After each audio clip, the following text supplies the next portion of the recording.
Alguém quer uma caipirinha? Eu aceito.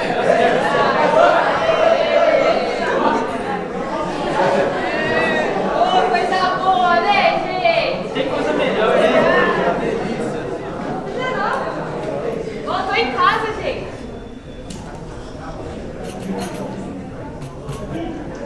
Alguém sabe como você vai fazer? Não sei como funciona. Você sabe? Oh, não é aquele samba que gira enquanto canta, tipo um peão? Não é bem assim. É um samba tradicional da Bahia, onde as pessoas dançam e cantam em um círculo. Ah, entendi. Então deve ser tipo um samba da cadeira, só que sem a cadeira. Ou um samba do compasso, onde todo mundo segue o ritmo e não pode sair do círculo. Quase isso, mas sem eliminações, só muita música e diversão mesmo. E se alguém desafinar, será que é eliminado? Bom, se isso fosse regra, o samba de roda ia ficar mais vazio que um show de karaokê maluco. Ah, legal. Mas vocês conhecem a história do samba de roda? Não. Você conhece? Conheço, sim. Tudo começou com Castro Alves, criticado por não ter ido tão longe quanto poderia, elogiado por ter ido mais longe que os seus contemporâneos. A polêmica marca os 24 anos de vida do baiano Antônio Frederico de Castro Alves, ora visto como mulato, ora como branco. Castro Alves é a exceção da literatura brasileira sem protagonismo negro, onde as pessoas escravizadas eram retratadas sem profundidade nem humanidade. Daí para muitos ser considerado o poeta dos escravos. Ele era um poeta social e abolicionista, romântico, condoreirista.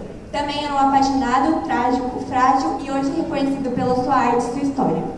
Esse ano completa 176 anos desde o nascimento do poeta dos escravos Castro Alves.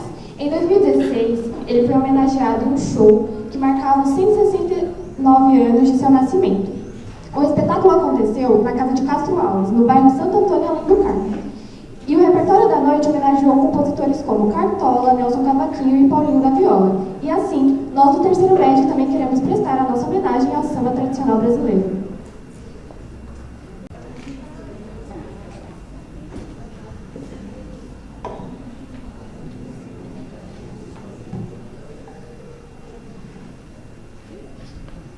Olá, bom dia. Meu nome é Antônio Frederico de Castro Alves, mas sou conhecido como Castro Alves. Nasci no dia 14 de março de 1847, lá na Bahia, na pequena vila do Corrainho. E eu fui um representante da terceira geração romântica do Brasil. Eu retratei em minhas poesias graves problemas sociais do meu tempo, como, obviamente, a escravidão.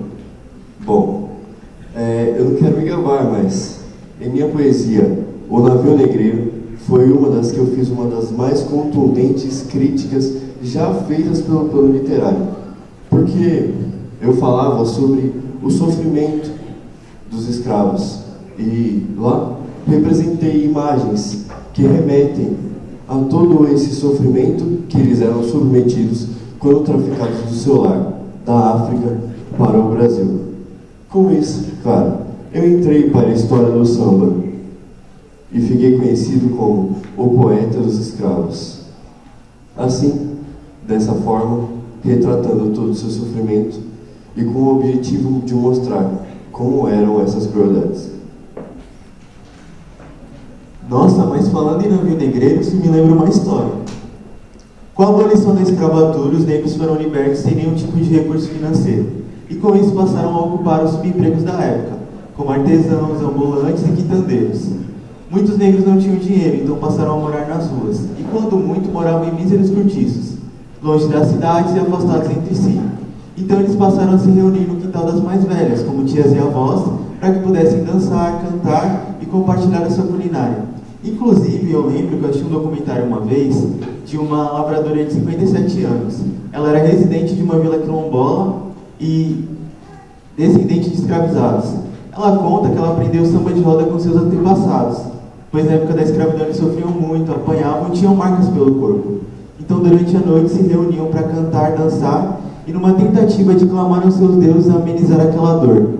E assim surgiu essa tradição que foi passando de geração a geração, se expandindo do recôncavo baiano para todo o Brasil. Mas eu acho que só falar fica um pouco chato, né? Bem que vocês podiam mostrar para eles, né?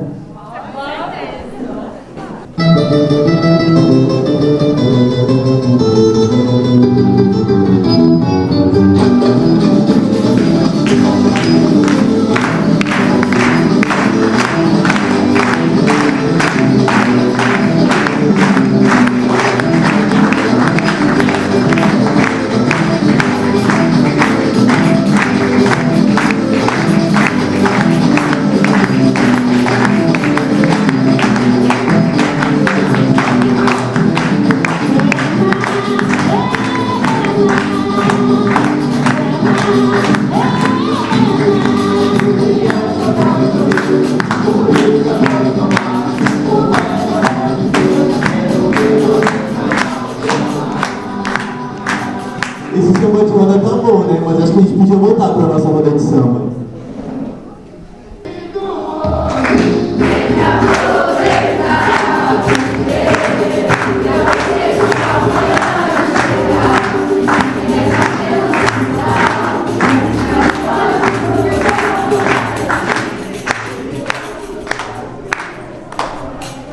Gente, mas vem aqui. Vocês fazem ideia de como o samba surgiu?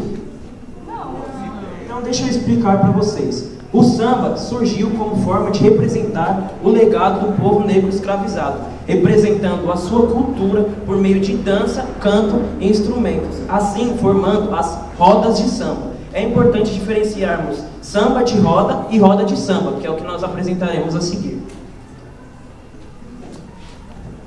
Gente, mas mudando de assunto, alguém lembra daquele grupo que chamava Demônios?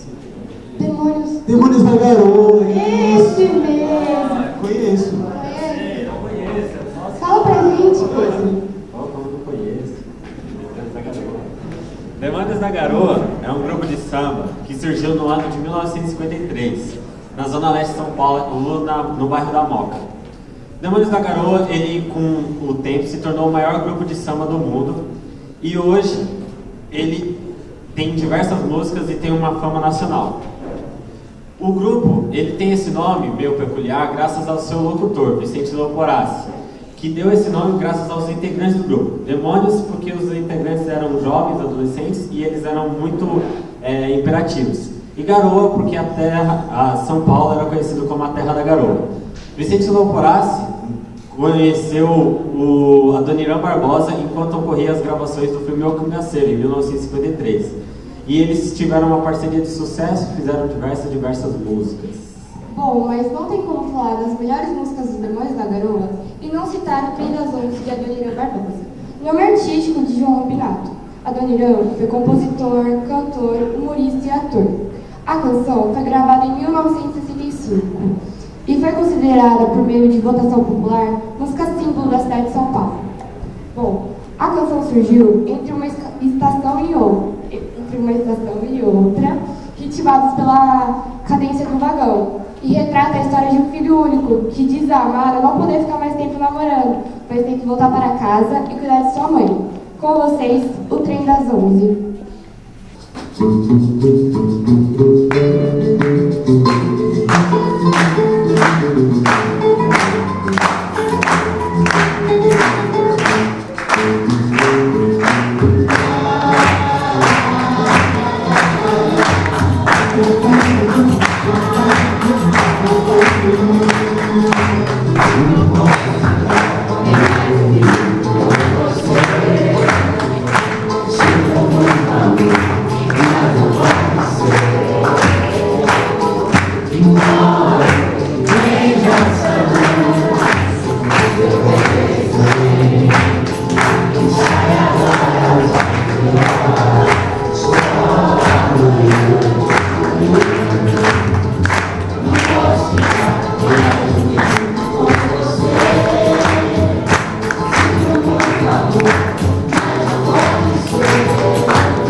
Mira, ele tem outra música bem famosa, gente. Eu não lembro o nome da música. Ah, aquele que ele gravou com Elis Regina, né? Da Esse mesmo. ditadura. Isso mesmo. Qual que é o nome? Não sei o nome, é Tira o Álvaro. Tira o Álvaro foi escrita em 1960 e foi censurada pela ditadura militar, a princípio, por conter uma letra humorística com palavras propositadamente incorretas. E a letra também podia ir contra o regime político daquela época, já que era muito tocada e cantada nas rodas de samba.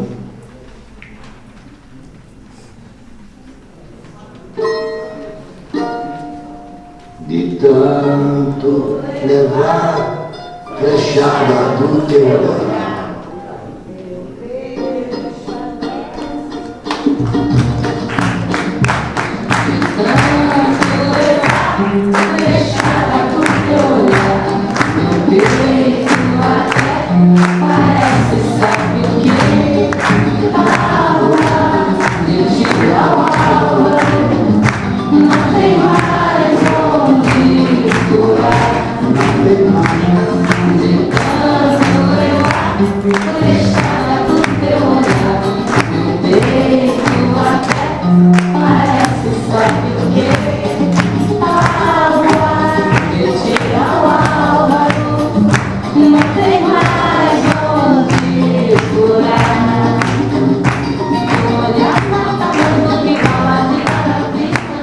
Isso era ditadura.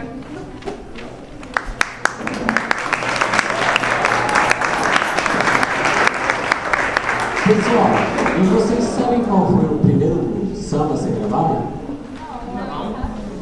Eu sei de tudo. 6 de novembro de 1916 é a data da gravação do primeiro samba no Brasil, pelo telefone. Criação de autoria controversa, pelo telefone ganhou a assinatura de Ernesto Joaquim Maria dos Santos, mais conhecido como Donca, e do jornalista Mauro de Almeida. A composição foi composta em um terreiro de candomblé, daqueles tempos conhecido como a Casa da Tia Ciata. Falecido aos 84 anos, Donga poderia ter certeza que a música que ele criou modificou a história para sempre. Bom, mas vocês não acreditam. Aqui na minha casa tem o disco, gente, que foi gravado. Vou voltar pra vocês escutarem, tá bom?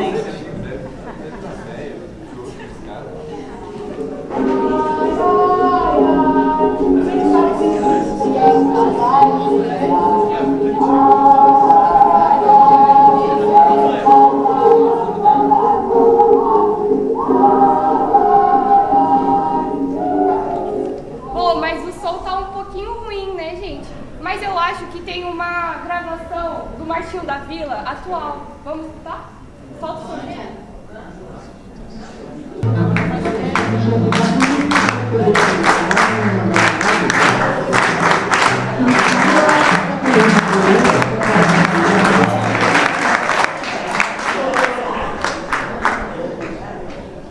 Mas, gente, agora falando aqui sério, vocês sabem como o samba se uniu com a música clássica?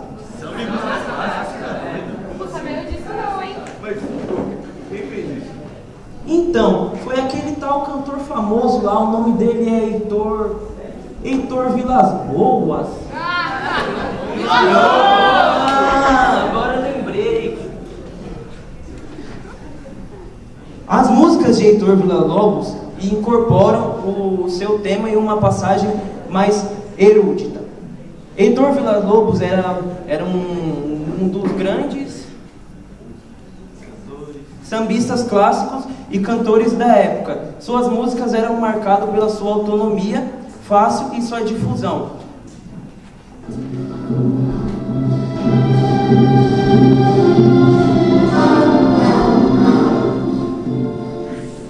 Foi assim que, na Semana de Arte Moderna de 1922, realizada em São Paulo, marcou um momento de ruptura com as tradições artísticas estabelecidas no Brasil. Antes, qualquer orquestra que tocasse em uma grande sala de concerto provavelmente tocaria algo muito parecido do que se ouvia fora, especialmente na Europa.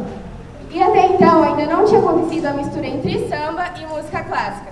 Mas Heitor Villa-Lobos, com Trenzinho Caipira, chegou para mudar toda a história. O maestro e compositor foi o grande nome do terceiro e último dia da semana de 1922. Bom, alguém quer um espetinho? Ah, tem que comer, né, gente? Pode despertar aqui, né? Bom, alguém sabe sobre as marchinhas de carnaval? Alguém aqui? Não? Aquela gente que... Ei, você aí, mina de... É, do Silvio Santos, esse mesmo. Bom, as marchinhas, elas se consolidaram no Brasil em 1930, mas foram trazidas bem antes pelos portugueses lá no século passado. Bom, as marchinhas, elas vão além de simples versos. Elas carregam histórias, protestos, situação do dia a dia. Bom, elas têm origem das marchas dos soldados, das fanfarras militares.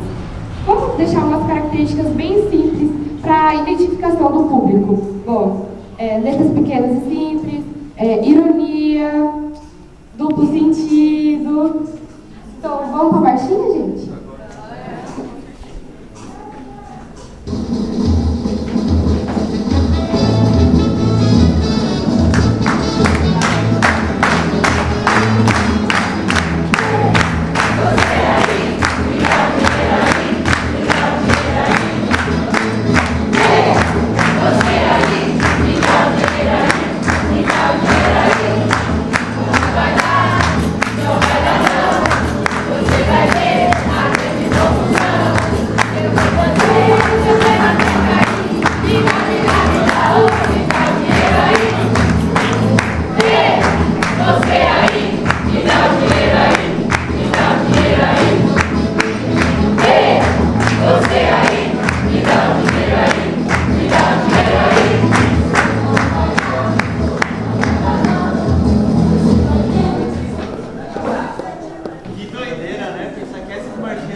O carnaval no Brasil teve sua origem com os portugueses na época colonial. No século XIX, a celebração assumiu formas semelhantes às atuais, e no século XX, elementos cruciais como o samba emergiram. As escolas de samba surgiram nos anos de 1920 e o samba enredo nos anos de 1930. Mudando a forma como o samba era representado nos desfiles. A partir daí, as letras foram planejadas previamente com foco em temas específicos para cada agremiação. Em 1935, as letras passaram a ser registradas por escrito para a avaliação do júri. E a partir de 1960, as músicas de carnaval ganharam popularidade e passaram a ser gravadas e comercializadas. Eu vou falar sobre o samba enredo. O samba enredo, com destaque nos desfiles de carnaval, foi criado com base nos temas das escolas de samba do qual estou representando. O samba enredo é originário do samba de partido alto com samba de terreiro. É sempre escolhido o ano anterior e vai sempre retratar o que a escola vai apresentar no próximo ano. Tem como principais avaliações a letra, a coesão gramatical e a harmonia com todo o enredo. É super importante por causa que traz temas como cultura africana, cultura brasileira e questões sociais e políticas.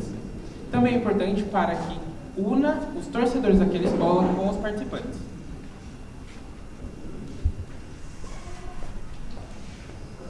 E essa foi a história do samba de roda, desde sua criação até os dias atuais.